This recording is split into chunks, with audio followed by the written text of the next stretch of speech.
Hi everyone. The composer that I picked to talk about is named Giacomo Puccini, and probably not surprisingly with a name like that, he's an Italian composer. He lived from 1858 to 1924, so later Romantic and into the early 20th century, and he is known for his operas. And specifically, the style of opera that he wrote in is called verismo, which is Italian for like truth or reality.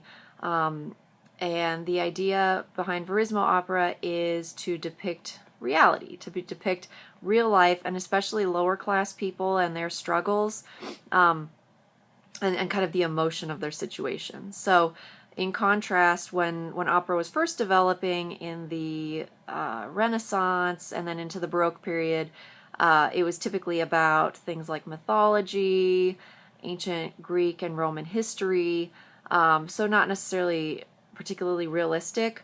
And even into the classical period, sometimes common people were depicted. Mozart kind of famously did this in The Marriage of Figaro, where he's showing, in addition to the relationship between aristocrats, he's also showing the activities and relationships of their servants. But it's not necessarily meant to be super realistic, and it's not highly emotional. In contrast, verismo opera is very emotional, and you see this in the style of the music, but also even the style of the singing. It's a lot louder and just more agitated at times. So it's just like everything in the Romantic period. It's really all about the emotion. So I think a good example of how verismo is trying to depict real people, especially lower class people, is in the first excerpt that I picked, which is a duet. So I picked three arias, or basically songs in opera, from three different operas by Puccini. The first one is actually a duet in the opera La Bohème. And in this opera is about these four men who are sort of struggling, starving artists who can't necessarily make enough money to live comfortably, but their art is so important to them that they live in poverty anyways. That's a popular theme in the Romantic period, is the struggling, starving artist. So they live in this dilapidated apartment together, and in this particular duet, what is happening, what they're singing about is this man and woman. This man is one of those four artists. I believe he is a poet. And he has had this, while he was alone in his apartment, he has had this woman who lives in the same building come to ask him for a candle. They immediately fall in love, and they're singing about love and their love, and very emotionally driven, very much about love. That's a popular theme in all of opera, but especially the opera of the Romantic period, because it's so much about emotion. And so that's, it's depicting these poor, struggling, starving people. And then at the very end of the opera, she ends up dying of tuberculosis. So it's, supposed to be, again, very realistic, and emotionally driven. So this one is called O Suave Fanciulla, and in opera, typically when there's kind of the title given of an aria, it's basically just the first line of the text. It's not necessarily a title that's picked to summarize what the whole thing is about. It's just the first line that is sung. And this video begins with an aria that Mimi sings on her own, but then I thought it was good to hear a duet where they're singing together, so I'll put in the description the time marking where their duet starts. And this performance is in a concert setting. So operas obviously are often performed on stage with sets and costumes, and it's like a play, but everything's sung. And the second excerpt that I picked is like that. This particular one, though, is more of a concert setting. So sometimes arias can be taken out of the opera and just sung kind of on their own in a recital. And so that's what's going on here, is these are two very famous opera singers just singing the opera in front of an orchestra.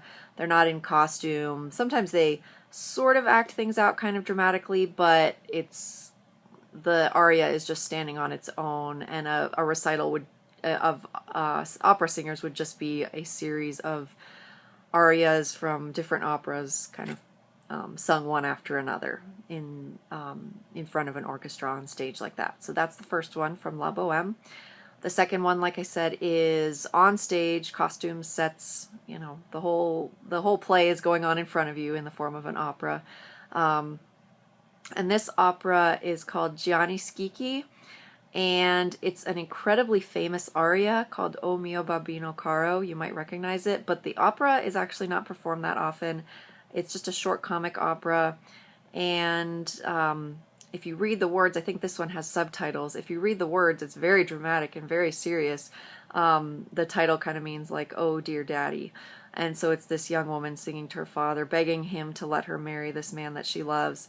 And the reason is that she has no dowry and she is not going to be allowed to marry him unless they can come up with some money, which they end up doing in a really ridiculous way of pretending to be this man who is I think it's her father, ends up pretending to be this man who's recently died, and they get the will rewritten so that they can have some of his money so that she can marry this man. So it's a crazy plot, but it's a very serious aria that, like I said, gets sung a lot. It's probably one of the most famous arias ever written, and performed very frequently in a recital or concert setting like what the first one was. And then the last one is called Nessun Dorma, which I think means everyone is sleeping. And it's from the opera Turandot, which was Puccini's last opera that he wrote. And it is set in China. And the idea of the story is that Turandot is this princess who is very beautiful but very cruel and cold-hearted, and she does not want to marry. Her father, the king, wants her to marry, and all these princes want to marry her, but she does not want to marry.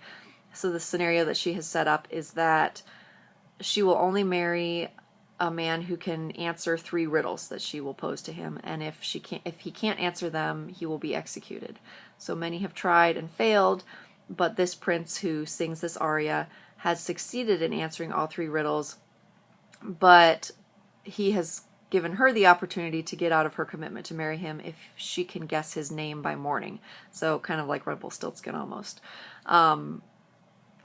And so that's the point at which this aria is sung, is that night while she is trying to think of his name. He is saying, everyone's sleeping, and she's not going to be able to guess my name, and I will win.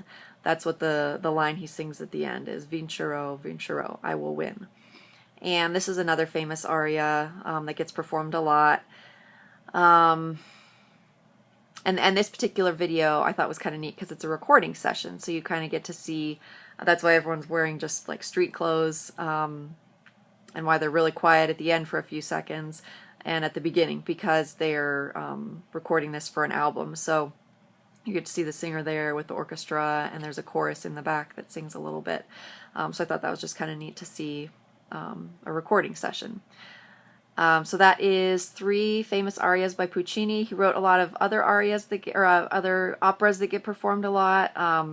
Tosca is very famous, and Madame Butterfly.